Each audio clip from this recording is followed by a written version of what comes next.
تو عرض یہ کر رہا تھا کہ سیدنا امام جعفر صادق ہمارے بزرگوں کی حیثیت شرک اللہ کے لیے کوئی فعل خاص ہو اس کو کسی بندے کے لیے کرنا یہ شرک ہے، ٹھیک ہے۔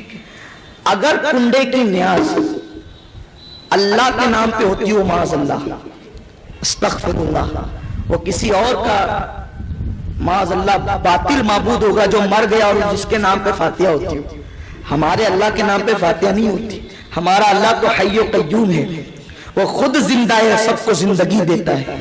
تو شرک اس وقت ہوتا جب معاذ اللہ خدا کی موت ہوتی، اس کا عرس ہوتا اور اس کے نام کی نیاز ہوتی، فاتحہ ہوتی، اب اس کا نام چھوڑ کر کے لوگ امام جعفر صادق کے نام کی کریں تو یہ شرک ہے۔ تو اللہ تو حی و قیوم ہے، اس کے لیے عبادتیں ہوتی ہے، معاذ اللہ اس کے ایصال ثواب کی محفلیں نہیں ہوتی۔ تو یہ ایصال ثواب ہی بتا رہا ہے کہ یہ شرک نہیں ہے، شرک کا توڑ ہے۔ شرک کہنا یہ بہت بڑی بددیانتی اور زیادتی ہے۔ اللہ اکبر۔ میرے پیارے آقا صلی اللہ علیہ وسلم کے پیارے دیوانوں، سیدنا امام جعفر صادق علی جدی علیہ السلام کی نیاز کی برکتیں میں آپ کو کیا بتاؤں، جو کرتے ہیں انہیں پتا ہے۔ شاہ ولی اللہ محدث دہلوی، شاہ عبدالعزیز، یہ بڑے بڑے محدثین جن کے نام کی فاتحہ کرواتے تھے اور کہتے تھے کہ ہم کیف و سرور محسوس کرتے ہیں، جن کے نام کی نیاز دلواتے تھے۔ لیکن ہاں یہ بات ہے کہ 15 رجب المرجب کو حضرت امام جعفر صادق کا وصال ہے یا ان کی شہادت ہے، اس دن کرائیں تو بھی اچھا ہے۔ لیکن اگر کوئی 22ویں کو ہی کراتا ہے تو فاتحہ دینے کے لیے کوئی دن فکس نہیں ہے، جب چاہیں کرا لیں۔ لیکن اگر آپ دن بھی فکس کریں تو کوئی بھی غلط بات نہیں ہے۔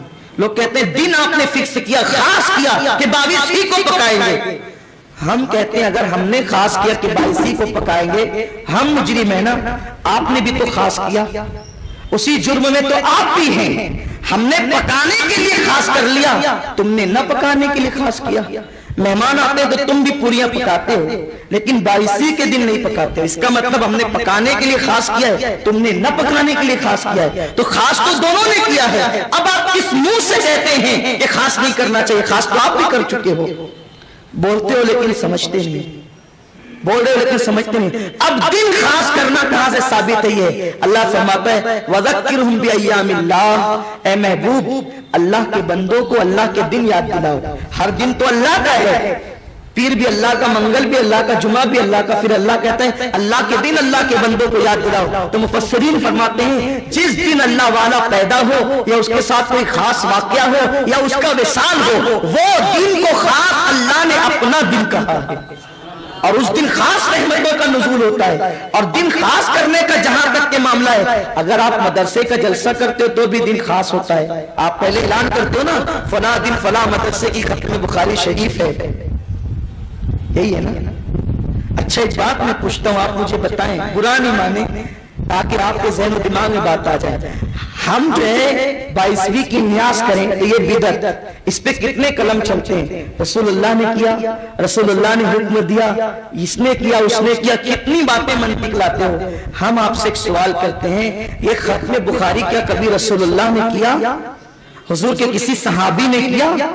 وہ فضول خرچی نہیں ہے، اس کے لیے کتنے خرچے ہوتے ہیں، یہاں سے مولوی آ رہے، وہاں سے آ رہے، وہاں سے آ رہے، اور بات کیا ہے؟ آگے کے 10-15 صفحات پڑھا دیے، آخر کے 10-15 صفحات پڑھا دیے، ہو گئی ختم بخاری۔ ختم بخاری میں بھی چیٹنگ کرتے ہو اور اس کے بعد جو کہتے ہو کہ ختم بخاری ختم بخاری، ارے سنو، ختم بخاری شریف کرنے والوں، جہاں ختم بخاری رسول اللہ، جہاں فاتحہ جو امام جعفر صادق کی رسول اللہ نے نہیں کیا ہے تو ختم بخاری بھی حضور نے نہیں کیا ہے، تو پھر تم کس منہ سے کہتے ہو کہ ایسا اور ویسا؟ اور پھر تمہیں سوچنا چاہیے یہ کہتے ہوئے کہ حضور علیہ السلام نے کیا۔ ارے وہ امام جعفر صادق حضور کے وصال کے 70 سال کے بعد پیدا ہوئے، تب حضور ان کے نام سے فاتحہ کریں گے؟ البتہ ایصال ثواب کا ثبوت جو ہے وہ حدیث میں دے دیا گیا ہے، اس لیے ہمیں چاہیے کہ ہم کسی کے کہنے میں نہ آئیں، لیکن ساتھ ہی ساتھ چونکہ ہم سنی ہے اور ہم ہر صحابی کو مانتے ہیں. اس لیے میری آپ سے گزارش ہے کہ 22 رجب کو جب آپ فاتحہ دلائے امام جعفر صادق کے ساتھ ساتھ حضرت امیر معاویہ کا نام بھی اس میں شامل کر لے، کیونکہ حضرت امیر معاویہ رضی اللہ تعالیٰ کا وصال 22 رجب کو ہوا ہے. تو یہ فرق سب سے بڑا فرق ہے. رافضی امیر معاویہ کو کافر کہتے گالی دیتے ہیں، اور ہم سنی امام جعفر صادق کے ساتھ حضرت امیر معاویہ کے نام کی فاتحہ بھی اس میں شامل کرتے ہیں. حضرت امیر معاویہ وہ ہیں، آپ یاد رکھیں، ہم اہل بیت کا بہت احترام کرتے ہیں، لیکن احترام کا مطلب معاذ اللہ کبھی یہ نہ لینا کہ تم صحابہ کو گالیاں دینے لگو. امیر معاویہ وہ صحابی ہیں جب دنیا سے جانے لگے تو آپ نے اپنے گھر والوں کو نصیحت فرمائی کہ اے لوگوں، وہ پلیت تو نہیں تھا نصیحت کے وقت، وہ وہاں تھا بھی نہیں. یزید کو نصیحت نہیں کی، گھر والوں کو کی. تو آپ فرماتے ہیں جب میرا انتقال ہو جائے تو میں نے اپنی نجات کے لیے کچھ سامان اکٹھا کیا ہے. دیکھو یہ حضرت امیر معاویہ کا عشق رسول کہتے ہیں کہ میں نے اپنی نجات کے لیے کچھ سامان اکٹھا کیا ہے. لوگوں نے کہا کہا حضور علیہ السلام نے ایک مرتبہ میرے سامنے ناخن تراشے تھے تو میں نے وہ حضور کے ناخن لے لیے تھے اور حضور کے موئے مبارک میں نے لے لیے تھے. تو جب میرا انتقال ہو جائے تو یہ ناخن، یہ موئے مبارک شریف میری زبان اٹھانا اور زبان کے نیچے رکھ دینا. قیامت کے دن اللہ مجھ سے پوچھے گا معاویہ کیا لایا ہے، عرض کر دوں گا تیرے حبیب کے ناخن کے تراشے ہیں، وہی میرے لیے نجات کا ذریعہ ہو جائے گا. اور حضرت امیر معاویہ سے یہ ثبوت بھی مل گیا کہ قبر کے اندر تبرکات رکھنا یہ صحابہ کی سنت ہے، یہ صحابہ کا طریقہ ہے. بات یاد آتی، بس اختتام پہ عرض کروں، اللہ نے میرے امام جعفر صادق کو کیا شان عطا کی ہے. ایک شخص حج کو جاتا ہے اور جاتے جاتے کہتا ہے امام، بس اختتام اسی پر، امام جعفر صادق کون ہے ذرا یاد کر لو، اسے ذہن میں بٹھا لو، اسے چھوڑنا نہیں دامن. سنیو اپنا مقدر کتنا عظیم ہے، کتنا عظیم ہے. ہم جیسے گنہگار ہوں گے اور شفاعت کرنے کے لیے ہزاروں کھڑے ہوں گے. فرشتہ کہے گا وہ دیکھ جس کی نیاز کرتا تھا وہ جعفر صادق کھڑا ہے، وہ دیکھ اس کا بابا امام باقر کھڑا ہے، وہ دیکھ امام حسن کھڑے ہیں، وہ دیکھ امام حسین کھڑے ہیں، وہ دیکھ غوث الاعظم کھڑے ہیں، وہ دیکھ غریب نواز کھڑے ہیں. یارو ایک آسی ہوگا، دامن کتنے ہوں گے، کدھر جائیں ادھر جائیں کہ ادھر جائیں. لوگ تلاش کر رہے ہوں گے کہ کہاں دامن میں چھپے، اور اپنے لیے اتنے دامن اللہ نے عطا فرما دیے کہ اتنے دامن ہوں گے اور آسی اتنے ہوں گے، خدا کی قسم تو سب اپنا ہی اپنا ہوگا. اسی لیے تو استاد زمن کہتے ہیں، بڑے مزے میں کہتے ہیں کہ غلام ان کی عنایت سے چین میں ہوں گے، ہم غلام ان کی عنایت سے چین میں ہوں گے، عدو حضور کا آفت میں مبتلا ہوگا. بھائیو آپ کسی کے آنے پہ کھڑے ہو جاتے ہیں، اس آنے والے کو کیا ملتا ہے؟ کچھ ملتا ہے؟ نہیں ملتا، لیکن محبت کا اظہار ہوتا ہے. تو جیسے تم کنڈے کی نیاز کرتے ہو نا، امام جعفر صادق کو بظاہر وہ پوریاں نہیں پہنچتی، لیکن یہ محبت کا اظہار ہوتا ہے. اگر وہ ہمارے ظاہری زمانے میں ہوتے تو ہم ان کی خدمت کرتے، مہمان بناتے، بہت کچھ کرتے، لیکن ہے کیا امام جعفر صادق؟ ایک شخص حج کو جا رہا ہے، حج کو جاتے ہوئے 40,000 روپے کا امام، یہ میں آپ کے پاس رکھ کے جاتا ہوں، واپس آ کے لے لوں گا. یا آپ ایک کام کریں، اس 40,000 روپے میں آپ مدینہ منورہ میں کوئی اچھا سا مکان میرے لیے خرید دیں. توجہ فرمائیں، میرے نبی کے لاڈلوں کی شان کیا ہے، شان والوں کی شان کیا ہے. قدر والے جانتے ہیں قدر شان اہل بیت. یہ 40,000 میں میرے لیے کوئی اچھا سا مکان خرید دیں. امام جعفر صادق نے لیا، وہ چلا گیا حج کو. انہوں نے وہ سارے پیسے غریبوں میں تقسیم کر دی، سب تقسیم کر دی، اس لیے کہ ہماری دولت ہماری نہیں ہے، یہ سب حضور کی ہے. اور حضور کی ہے تو حضور کی آل اس میں جتنا چاہے تصرف کرے، کون انہیں روکنے والا ہے؟ مالک کی اولاد بھی مالک ہوتی، آقا کی اولاد بھی آقا ہوتی، سب خرچہ کر ڈالا.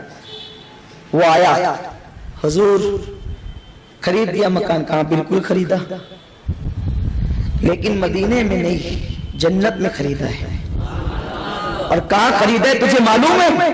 جس کی ایک دیوار کا کونا حضور کے گھر سے ملتا ہے، مدینے جو ہے وہ جنت کے اندر، مدینہ منورہ میں نہیں، جنت میں.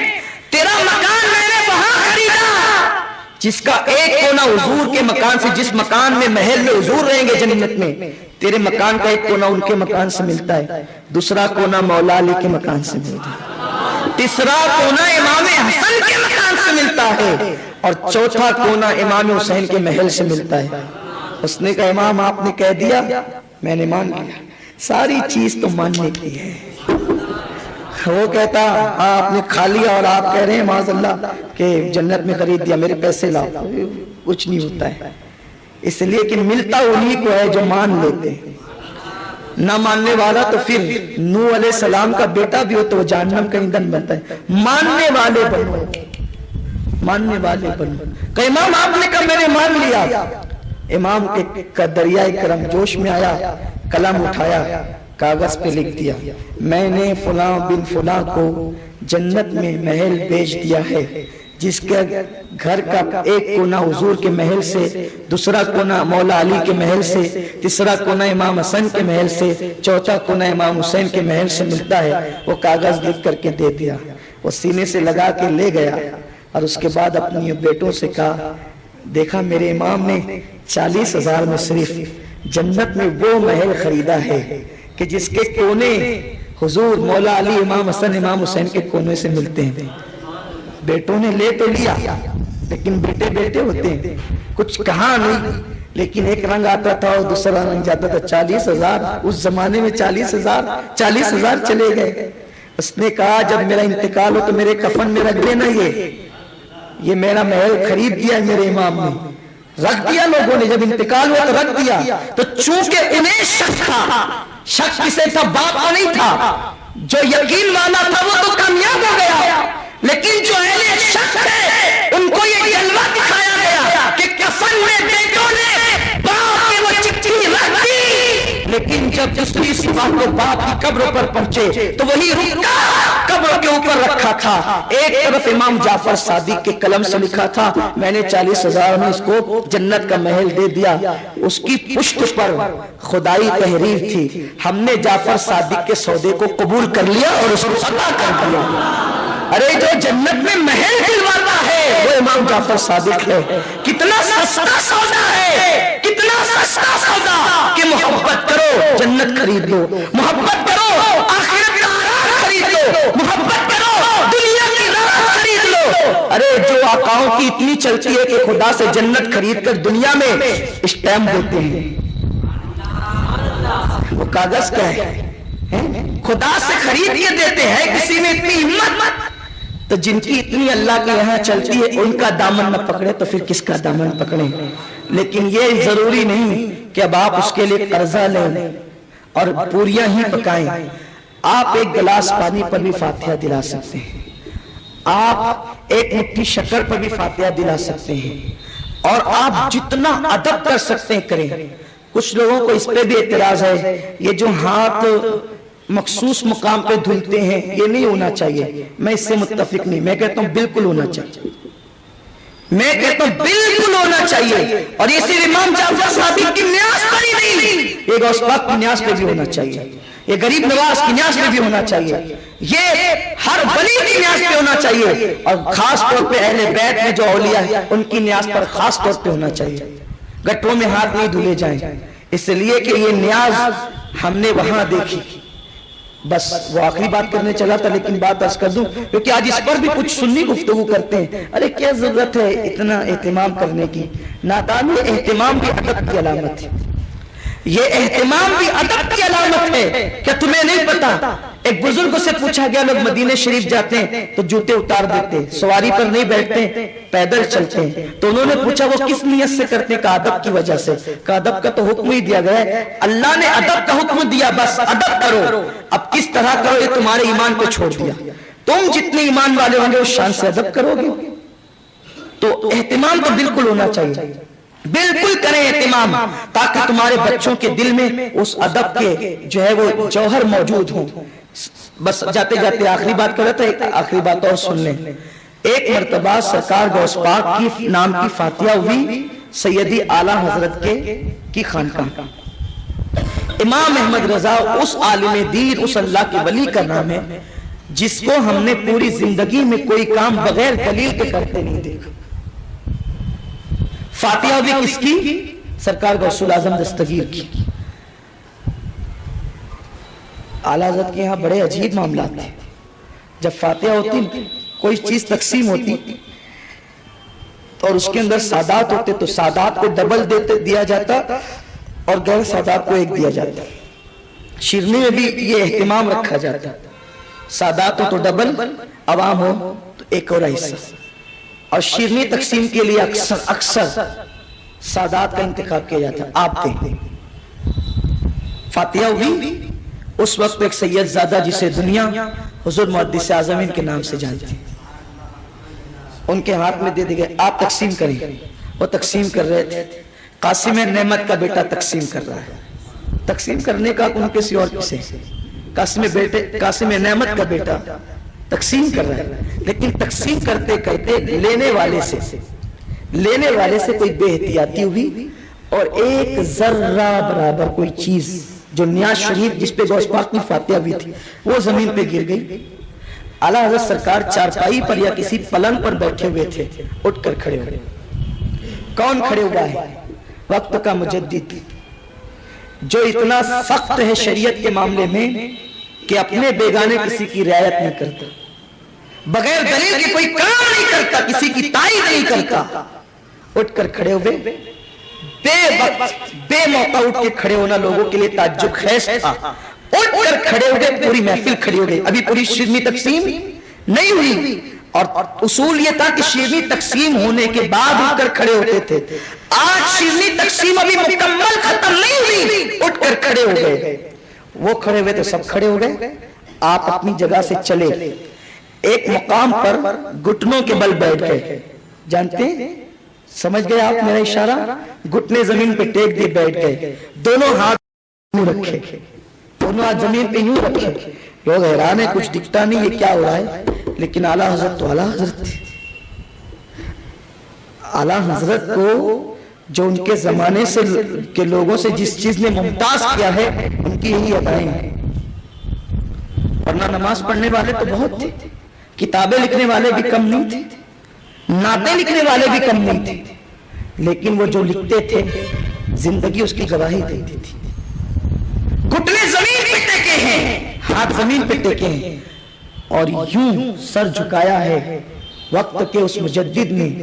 تو تب لوگوں کی نظر پڑی کہ ایک ذرہ برابر شیرنی کا ٹکڑا زمین پہ گرا ہے. اسے زبان کی نوک پہ اٹھایا ہے اور اٹھانے کے بعد پھر اپنی جگہ بیٹھے.